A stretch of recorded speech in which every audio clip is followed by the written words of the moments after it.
मैं इमरान खान हूँ। जो एटम बम मारा ना खबरों का, वो चट्ठा साहब ने, कमिश्नर रावलपिंडी ने, लियाकत चट्ठा ने, उसके बाद पूरे पाकिस्तान में हलचल मच गई है।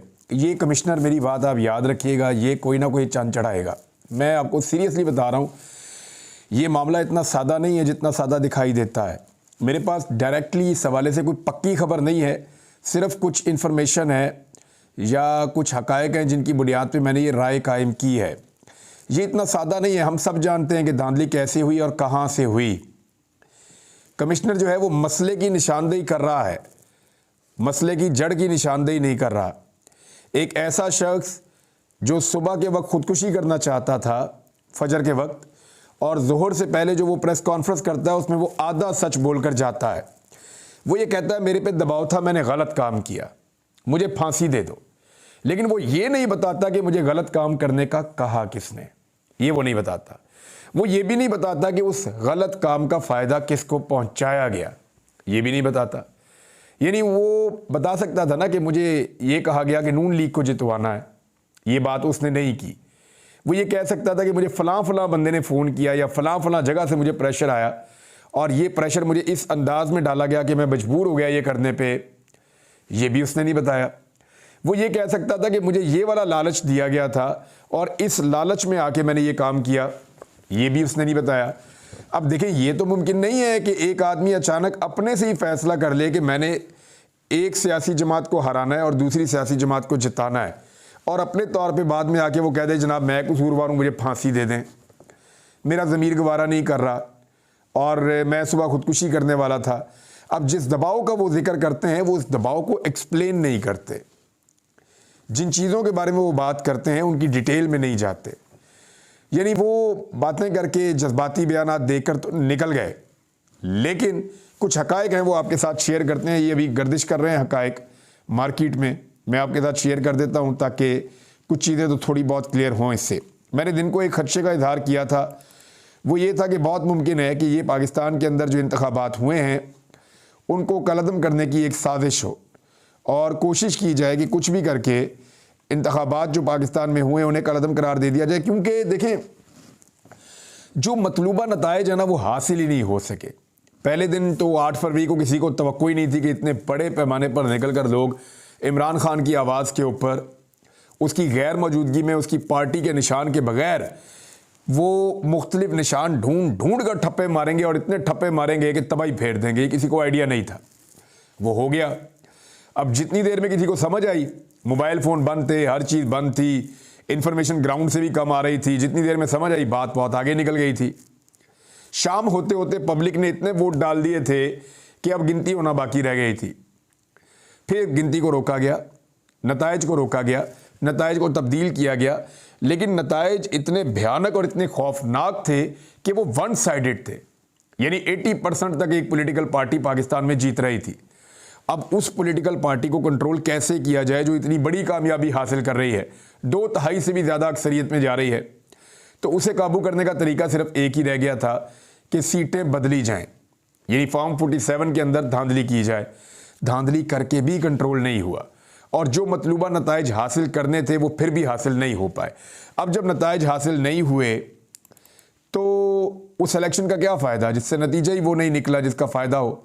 यानी एक्चुअली तो इमरान खान को इक़्तिदार में आने से रोकना है और अभी भी वो सबसे बड़ी पॉलिटिकल पार्टी है, और नवाज शरीफ को इक़्तिदार में आना है और वो अभी भी सादा अक्सरियत नहीं ले पाए और उनके पास बैसाखियाँ हैं, और नवाज शरीफ साहब खुद भी अब इक़्तिदार में नहीं आना चाहते। वैसे एक उनको क्या मैसेज पहुंच गया है वो मैं आपको बता देता हूं, लेकिन आप अगर इन तफसीलात को देख लेंगे कि लियाकत अली चट्ठा साहब एक्चुअली कौन है, इनके कहाँ ताल्लुकात हैं और बैकग्राउंड क्या है, एफिलिएशन किस पॉलिटिकल पार्टी से है, तो आपको चीज़ें काफ़ी हद तक समझ आ जाएंगी। पूरा नाम इनका लियाकत अली वल्द गुलाम हैदर, और ये चट्ठा कौम से हैं और ये रहने वाले सुइयाँवाला के हैं और हाफजाबाद इनका ज़िला है। गाँव में इनकी 24 एकड़ ज़रई ज़मीन है और इनके मकान जो है वालिद और चचा की मुश्तरका मलकियत है।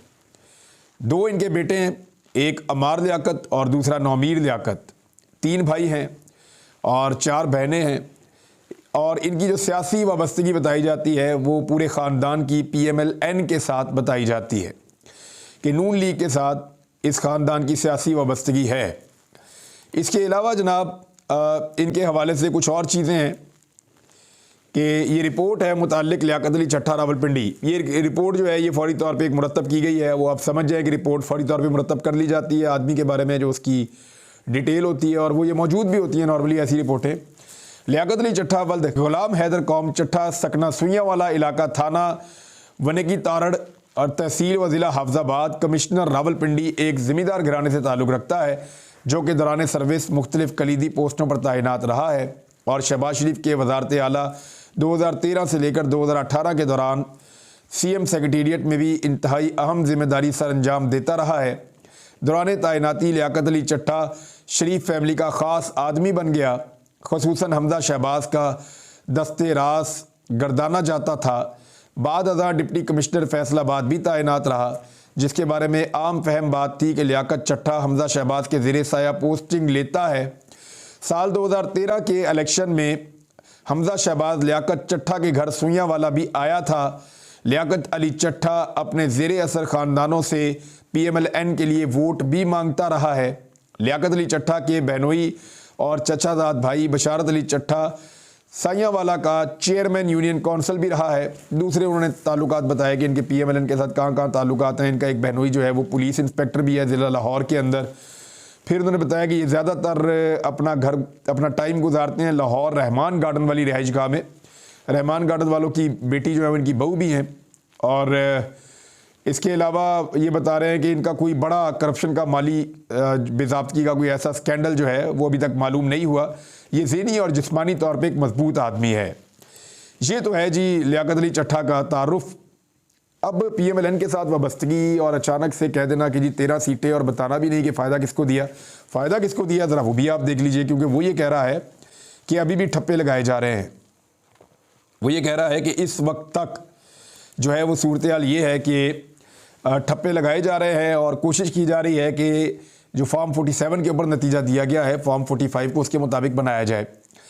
ख्वाजा आसिफ के हल्के के मेरी इत्तला के मुताबिक ठप्पे तकरीबन मुकम्मल कर लिए गए हैं। कुछ और हल्कों में भी ठप्पे लगाए जा रहे हैं, लेकिन मैं आपको एक चीज़ बताऊं कि एक एक जो वोट है उसके ऊपर कई जो है वो यानी कई वोट जो है उनके ऊपर एक अंगूठा आपको मिलेगा आने वाले दिनों में।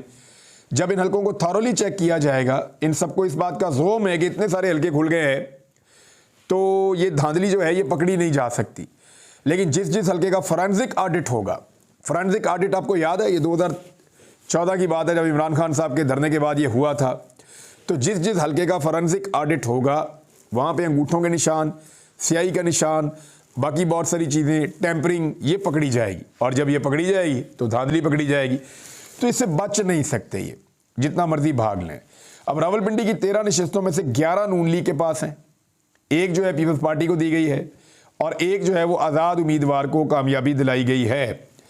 पाकिस्तान तहरीक इंसाफ को बुरी तरह शिकस्त दी गई है। हालांकि ये 13 की 13 सीटें पाकिस्तान तहरीक इंसाफ जीत गई थी। ये मैं आपको क्लियरली बता रहा हूँ कि NA56 से NA65 तक एक भी हल्के पर पाकिस्तान तहरीक इंसाफ को शिकस्त नहीं हुई। ये अब तस्लीम किया कमिश्नर ने कि उसने शिकस्त दिलवाई है। तमाम आरोज़ वो कहता है जी रोते रहे, हमें कहते रहे मुझे, लेकिन मैं उन पर दबाव डालता रहा हूँ। अब कमिश्नर तो आरोज़ पे दबाव डाल रहा था, आरओ को वो तो बता सकता है आरओ के कमिश्नर ने मेरे पे दबाव डाला।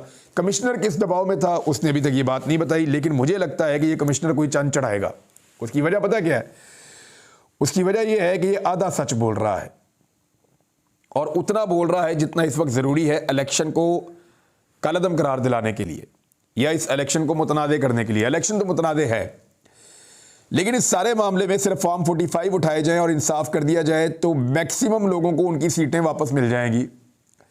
यानी ज़्यादा नहीं तो 70% धांधली कंट्रोल हो सकती है अगर फॉर्म 45 के मुताबिक फॉर्म 47 का फैसला दे दिया जाए, नताइज मुरतब कर दिए जाए, तो लोगों को उनका नतीजा वो वाला मिल जाएगा जिसमें इंसाफ होगा।